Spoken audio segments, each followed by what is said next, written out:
क्यों चाहता है? पूरी दुनिया का मुसलमान मदीने तैयबा में पहुंचने के लिए रब की बारगाह में क्यों गिड़गिड़ाता है? दिल्ली की सरजमीन पर रातों दिन मेहनत करने वाला एक हमारे माशरे का नौजवान जब रात की तारीकी में उसे अपनी औलाद की याद सताती है, अपनी बीवी की याद सताती है, माँ और बाप की याद सताती है, मोबाइल के जरिए फोन करता है, सोचता है सुकून मिले, लेकिन जब सुकून नहीं मिलता है टिकट कटाता है, फ्लाइट पकड़ता है, आ जाता है महबूब चुपरा, आ जाता है सीवाल और अपनी औलाद के बीच में सुकून चाहता है, अपने घर वालों के बीच में इत्मीनान चाहता है। लेकिन दुनिया सोचती है या जब मुसलमान है कि जब खा करके अपने पेट पर हाथ फेरता है, हिंदुस्तान की सरजमीन से निकलने वाली ग़िज़ाओं को खा करके अपने जिस्म में तवानाई लाता है और जब उसके जुबान में बोलने की ताकत पैदा होती है तो अगर जुबान चले तो जुबान से, वरना अगर जुबान न चले तो दिल की धड़कनों से आवाज आती है, दिखा दे या इलाही ओ मदीना कैसी बस्ती है जहाँ पे रात दिन मौला तेरी रहमत बरसती है। दुनिया ये सोचती है आखिरकार वजह क्या है? हिंदुस्तान में पैदा हुआ, बचपना इसका गुजरा हिंदुस्तान में, जवानी इसकी गुजर रही है हिंदुस्तान में, 80 साल की उम्र कट गई हिंदुस्तान में, लेकिन मस्जिद में सजदा करके जब अपने हाथ को उठाता है तो दिल की धड़कनों के साथ जुबान से यही आवाज आती है, दिखा दे या इलाही ओ मदीना कैसी बस्ती है जहाँ पे रात दिन मौला तेरी रहमत बरसती है। दुनिया सोच रही है, मस्जिदों में सजदा करके दुनिया के सारे इंसान के दुआ करते हैं, अल्लाह भी एक फैक्ट्री का मालिक हुआ हो, दूसरी फैक्ट्री का मालिक बना दे, मौला मेरी तिजारत में बरकत दे दे, मौला मेरी औलाद को कामयाब कर दे। लेकिन ये कैसा नबी का दीवाना है, ये कैसा नबी का आशिक है, ये कैसा नबी का चाहने वाला है। सजदा करता है तो दिल की धड़कनों से यही सदा, जुबान खुलती है तो दिल की धड़कनों से यही सदा, और जब आंखें बंद करता है तो बिस्तर पर जब सोने के लिए पहुंचता है यही कहते हुए सोता है, दिखा दे या इलाही ओ मदीना कैसी बस्ती है जहाँ पे रात दिन मौला तेरी रहमत बरसती है। आखिरकार उस मदीने में है क्या? वो भी तो एक शहर है। आप लोगों की दुआओं से मैं भी मदीने तैयबा गया हो, जब तक गया नहीं था, जब तक गया नहीं था, जब तक गया नहीं था, प्यारे दुआ कर रहा था, मौला सिर्फ एक मर्तबा गुंबदे खजरा को देख लूं निगाहों के सामने। अभी तो किताबों में पढ़ करके, अभी किताबों में मदीने की हवाओं की शिफा और मदीने की हवाओं की बरकत को पढ़ करके, वहाँ की मिट्टी के फैज को पढ़ करके मैं अपनी जुबान से कौम के सामने रखता हूँ, काश अल्लाह या रसूल अल्लाह तेरा करम हो जाए तो गुंबदे खजरा को निगाहों के सामने देख लेता। जब तक गया नहीं था, जब तक पहुंचा नहीं था, तब तक कह रहा था मौला एक बार, एक बार। और जब पहुंच जाता है ये मुसलमान, जब वापस आने लगता है तो एक अर्जी लगा करके आता है और कहता है मदीना बार बार जाना चाहिए, मदीना बार बार जाना चाहिए, और इतना जाए कि उम्र उसी में खत्म हो जाए, तमाम हो जाए। आखिरकार मदीने में है क्या? मदीने में है क्या? प्यारे मदीने में क्या है? अगर ये दिल की धड़कनों से तेरे सदा रही है तो आंखों को बंद करके गुंबदे खजरा का तसव्वुर करना, मदीने तैयबा की हवाओं का तसव्वुर करना, उसके फिजाओं का तसव्वुर करना, तो मदीने तैयबा की हवाएं बताएंगी कि मदीना क्या है वो सुन ले। दिन रात बरसते हैं अनवार मदीने में, अरे रहते हैं रसूलों के सरदार मदीने में, रहते हैं रसूलों के सरदार मदीने में। और सरकार का रोजा तो काबे का भी काबा है, सरकार का रोजा तो काबे का भी काबा है। ऐ यारो चलो सर से हर बार मदीने में, ऐ यारो चलो सर से हर बार मदीने में। मेरे इस शेर को जब मेरा नौजवान सुनता है, दिल की धड़कनों में जगह जब मिलती है तो जब तन्हाई में बैठेगा सोचेगा आखिरकार ये मदीना काबे का काबा कैसे मौलाना ने कह दिया, आखिरकार ये कैसे कह दिया, और कहा ये काबे का काबा है। वहां जाओ तो पलकों के बल चल करके जाओ, हम तो पैरों से जाते हैं, हम तो पैरों से कदमों से चल करके जाते हैं। उन्होंने कहा पलकों से चल करके जाओ। क्या पलकों से भी चल करके जाया जाता है? क्या पलकों से भी चल करके जाया जाता है? वो मदीना खाने काबा, वो मदीना कैसे काबे का काबा है? तो ये लोगों, मैं नहीं, ये सारे उलमा एक जुबान हो करके आपके कानों में आवाज डालेंगे, सुन, काबा काबा नहीं होता। जब नबी पाक ने अपना चेहरा काबे की तरफ किया तब ना काबा काबा बना है। हजरत बिलाल जो नबी के मुअज्जिन है मस्जिद नबवी के, आकाई कायनात की बारगाह में जब आए, एक मौके पर आपने बिलाल को पकड़ा, खाने काबा की छत पर चढ़ा दिया और कहा बिलाल आजान दो, आजान दो। बिलाल खड़े हो गए। जब नीचे थे खाने काबा की तरफ चेहरा करके आजान देते थे, जिस तरफ होते थे खाने काबा की तरफ चेहरा करके आजान देते थे। लेकिन जब छत पर चढ़ाया नबी ने, अब बिलाल आजान नहीं दे रहे हैं। नबी ने पूछा आजान क्यों नहीं दे रहे हो? तो हजरत बिलाल ने कहा या रसूल अल्लाह, नीचे होता था तो खाने काबा की तरफ रुख होता था, आजान दे दिया करता था, लेकिन अब समझ में नहीं आ रहा है ऊपर से चेहरा किधर करो। तो मेरे नबी ने फरमाया अरे मेरी तरफ चेहरा कर लो, तुम आजान देना शुरू कर दो। इसीलिए कहने वाले ने कहा कि नबी का रोजा काबे का काबा है। ऐ मुसलमान, जब जा तो पलकों के बल चल चल। जिंदाबाद जिंदाबाद जिंदाबाद, चल के जा। सुभान अल्लाह। के बल कैसे चले?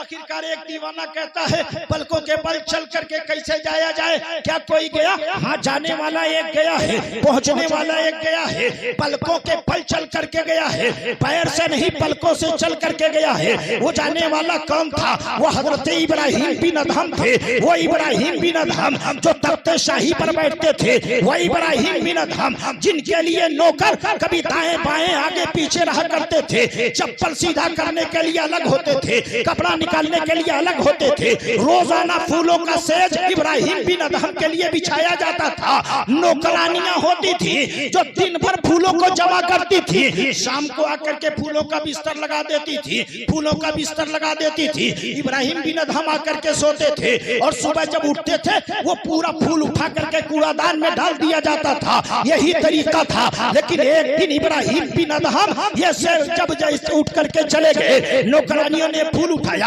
आपस में कहना क्या की शुरू किया, हम दिन भर मेहनत करके थके मांदे हो करके फूलों को जमा करते हैं, हम फूलों का बिस्तर लगाते हैं, लेकिन इन फूलों के बिस्तर पर सोने में मजा कितना आता है, सुकून कितना मिलता है, ये हमें नहीं मालूम। हम लगाते हैं लेकिन कभी सोए नहीं, मालूम नहीं। और बादशाह हमारा ऐसा है कि फूलों को जमा करने में मेहनत कितनी लगती है ये हमारे बादशाह को मालूम नहीं है, ये हमारे बादशाह को मालूम नहीं है। हम नहीं जानते मजा कितना आता है, बादशाह को नहीं मालूम कि फूलों को जमा करने में मेहनत कितनी है। तमाम खादिमाओं ने एक दिन मशवरा किया और मशवरा करके क्या कहा कि ऐसा किया जाए, 9 बजे बादशाह के मान लिया सोने का टाइम है, तो आज 8 बजे बिस्तर लगाया जाएगा, 1 घंटे का टाइम मिलेगा। एक दिन मैं सो करके देखूंगी कि मजा कितना आ रहा है, दूसरे दिन तुम सो करके देख लेना कि कितना सुकून मिल रहा है।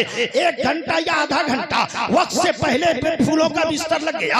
आज पहली नौकरानी का टाइम था, वो बिस्तर पर सोई थी फूलों के, कि देखो सुकून कितना मिल रहा है। ऐ लोगों, हम भी देहात के रहने वाले हैं, अच्छे से जानते हैं इंसान जब दिन भर थका मांदा रहता है, रात में जब आता है घर पर खा करके जब बिस्तर पर पहुंचता है तो बड़ी सुकून की नींद आती है, बड़ी इत्मीनान की नींद आती है। वो नौकरानी दिन भर फूलों को जमा कर रही थी, उसे थकान इतनी थी, फूलों के बिस्तर पर सोई, आंखों को बंद की थी कि देखो कितना सुकून, बड़ी खुश हो रही थी, थकी मांदी थी, आंख लग गई। और जब आंख लगी तो वो वक्त कितनी जल्दी गुजर गया पता न चला। जैसे ही इब्राहिम बिन अदहम आए सोने के लिए, देखे मेरा बिस्तर है और मेरे बिस्तर पर मेरी नौकरानी, मेरी खादमा सोई हुई है। कोड़ा लिया हाथ में, एक कोड़ा मारा उस नौकरानी के जिस्म पर जो बिस्तर पर सोई हुई थी। जैसे एक कोड़ा पड़ा, वो नौकरानी तिल मिला करके खड़ी हो गई, हाथों को जोड़ती है, महाराज माफ कर दीजिए, गलती हो गई, माफ कर दीजिए। तब तक दूसरा कोड़ा पड़ा, चिल्लाई और माफी मांग रही है। तीसरा कोड़ा पड़ा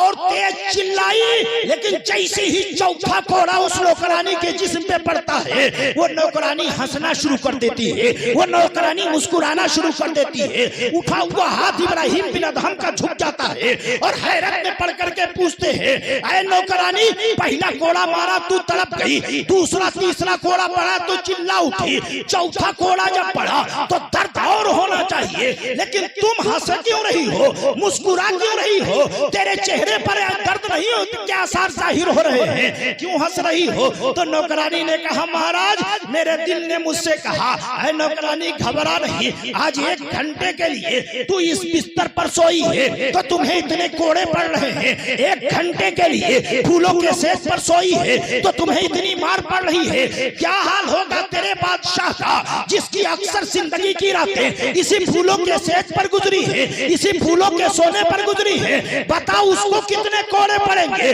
जैसे ही आपके जिस पर पड़ने वाले कोड़े का ख्याल आया मैं मुस्कुराने लगी, मेरे ऊपर तो कम है। वही इब्राहिम बिन अदहम जब उसी फूलों के बिस्तर पर सोए थे, आंखों को बंद किए थे, छत के ऊपर घोड़ों के टाप की आवाज सुनाई देती है। पूछे कौन? कहे कि मैं अपने ऊंट को तलाश कर रहा हूँ। कहे ऊंट तुम है, मेरे छत के ऊपर कैसे मिलेगा? कहा कि सुनो, अगर तुम्हारे छत पर मेरी सवारी मेरा ऊंट नहीं मिलेगा तो सुनो, अगर खुदा की तलाश है तुम्हें तो तुम्हें खुदा इस फूलों के बिस्तर पर नहीं मिलेगा, इस तख्ते शाही पर नहीं मिलेगा। अगर खुदा को तलाश कर रहे हो तो फूलों के बिस्तर को छोड़, तख्ते शाही छोड़ और चला जा जंगल के रास्ते, दरिया के किनारे, वहां तुम्हें खुदा मिलेगा। इब्राहिम बिन अदहम वही है जो फूलों के बिस्तर को छोड़ते हैं, तख्ते शाही को छोड़ते हैं। एक दिन आपके दिल के अंदर उमंग पैदा हुई, चलो नबी के रोज़े पर हाजिरी दे दूं, चलो गुंबदे खदरा को निगाहों के सामने देख लो। दिल की धड़कनों से आवाज आई, सारे लोग अपने पैरों से चल करके जाते हैं, कोई नंगे कदम जाता है, कोई सवारी पर बैठ करके जाता है, लेकिन इब्राहिम बिन अदहम जाएगा तो पैरों से नहीं बल्कि पलकों से चल करके जाएगा। ऐ लोगों, तारीख बताती है इब्राहिम बिन अदहम एक कदम उठाते हैं 2 रकात नमाज़े नफल पढ़ते हैं, दूसरा कदम उठाते हैं 2 रकात नमाज़े नफल पढ़ते हैं, तीसरा कदम उठाते हैं 2 रकात नमाज़े नफल पढ़ते हैं। 40 साल की लंबी मुद्दत में खाने काबा जहां है वहां पहुंच जाते हैं, खाने काबा जहां है वहां पहुंच जाते हैं। जब खाने काबा के पास पहुंचे थे इब्राहिम बिन अदहम, पलकों से चल करके गए थे इब्राहिम बिन अदहम। जब पलकों के सबल चल करके गए, देखा कि खाने काबा जहां है वहां मैं पहुंच गया, लेकिन जब निगाह उठाई तो देखा खाने काबा वहां नहीं है, खाने काबा की इमारत गायब है, खाने काबा मौजूद नहीं है। इब्राहिम बिन अदहम हैरत में पड़ जाते हैं, ताज्जुब में पड़ जाते हैं। ये एक बिल्डिंग है, ये एक इमारत है, इंसान होता तो यहाँ से वहां जाता, जानदार होता तो अपनी जगह से हट जाता। आखिरकार क्या वजह है कि एक इमारत अपनी जगह पे नहीं है? हाथ उठाया था रब की बारगाह में और जब पीछे मुड़ करके देखा था तो खाने काबा आहिस्ता आहिस्ता अपनी जगह पर आ रहा है और उधर एक बूढ़ी औरत लाठी टेकती हुई आ रही है, लाठी टेकती हुई बढ़ रही है। इब्राहिम बिन अदहम जब निगाह पड़ी तो देखे वो बूढ़ी औरत कोई और नहीं, राबिया बसरिया थी, राबिया बसरिया थी। राबिया बसरिया पर निगाह पड़ती है, इब्राहिम बिन अदहम बोल पड़ते हैं, ऐ राबिया, ये तूने क्या शोर मचा रखा है, ये तूने क्या शोर मचा रखा है? सारी दुनिया खाने काबा की ज़ियारत के लिए आती है, सारी दुनिया नबी के रोज़े को देखने के लिए आती है, सारी दुनिया अपने घर द्वार मुल्क को छोड़ करके आती है ताकि इसको निगाहों में बसा करके चली जाए, और तूने बुला लिया अपने पास। राबिया कहती है क्या इब्राहिम, मैंने खाने काबा को नहीं बुलाया, मैंने अपने पास नहीं बुलाया, अरे मैं तो आ रही थी खाने काबा के सामने एक सजदा करने के लिए। जंगल में जब मैं पहुंची अपने सर को सजदे में रखा था, तो सर को सजदे में रख करके रब से कहा मौला इतनी ताकत दे देना कि खाने काबा के करीब में पहुंच जाओ, इतनी ताकत दे देना कि खाने काबा का मैं तवाफ कर लो। और जब सर को सजदे से उठाया था तो मैंने देखा खाने काबा मेरी निगाहों के सामने है, मैंने बुलाया नहीं।